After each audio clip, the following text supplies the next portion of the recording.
The Tale of Tom Kitten by Beatrix Potter, narrated by Troy Dolenyuk. First published 1907 by Frederick Warne and Company. Once upon a time, there were 3 little kittens, and their names were Mittens, Tom Kitten, and Moppet. They had dear little fur coats of their own, and they tumbled about the doorstep and played in the dust. But one day their mother, Mrs. Tabitha Twitchit, expected friends to tea, so she fetched the kittens indoors to wash and dress them before the fine company arrived. First, she scrubbed their faces. This one is Moppet. Then she brushed their fur. This one is Mittens. Then she combed their tails and whiskers. This is Tom Kitten. Tom was very naughty, and he scratched. Mrs. Tabitha dressed Moppet and Mittens in clean pinafores and tuckers, and then she took all sorts of elegant, uncomfortable clothes out of a chest of drawers in order to dress up her son Thomas. Tom Kitten was very fat, and he had grown. Several buttons burst off. His mother sewed them on again. When the 3 kittens were ready, Mrs. Tabitha unwisely turned them out into the garden, to be out of the way while she made hot buttered toast. Now keep your frocks clean, children. You must walk on your hind legs. Keep away from the dirty ash pit, and from Sally Hennypenny, and from the pigsty and the puddle ducks. Moppet and Mittens walked down the garden path unsteadily.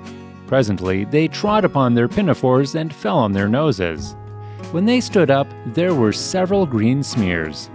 "Let us climb up the rockery and sit on the garden wall," said Moppet. They turned their pinafores back to front and went up with a skip and a jump. Moppet's white tucker fell down into the road. Tom Kitten was quite unable to jump when walking upon his hind legs in his trousers. He came up the rockery by degrees, breaking the ferns and shedding buttons right and left. He was all in pieces when he reached the top of the wall. Moppet and Mittens tried to pull him together. His hat fell off, and the rest of his buttons burst. While they were in difficulties, there was a pit-pat-paddle-pat, and the 3 puddle ducks came along the hard high road, marching one behind the other and doing the goose step. Pit-pat-paddle-pat, pit-pat-waddle-pat. They stopped and stood in a row and stared up at the kittens. They had very small eyes and looked surprised. Then the 2 duckbirds, Rebecca and Jemima Puddle Duck, picked up the hat and tucker and put them on. Mittens laughed so hard that she fell off the wall. Moppet and Tom descended after her. The pinafores and all the rest of Tom's clothes came off on the way down. "Come, Mr. Drake Puddle Duck," said Moppet. "Come and help us to dress him. Come and button up Tom." Mr. Drake Puddle Duck advanced in a slow sideways manner and picked up the various articles, but he put them on himself. They fitted him even worse than Tom Kitten. "It's a very fine morning," said Mr. Drake Puddle Duck. And he and Jemima and Rebecca Puddle Duck set off up the road, keeping step. Pit-pat-paddle-pat, pit-pat-waddle-pat.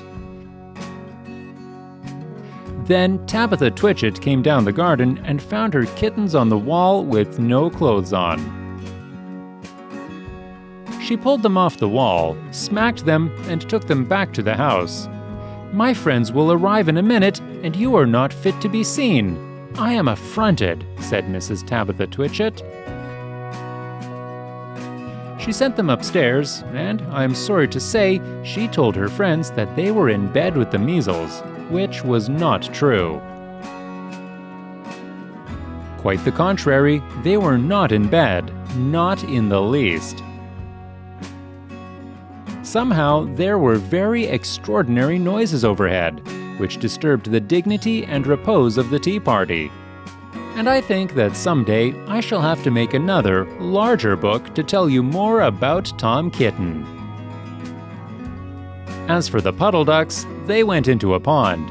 The clothes all came off directly because there were no buttons. And Mr. Drake Puddle Duck and Jemima and Rebecca have been looking for them ever since. The end.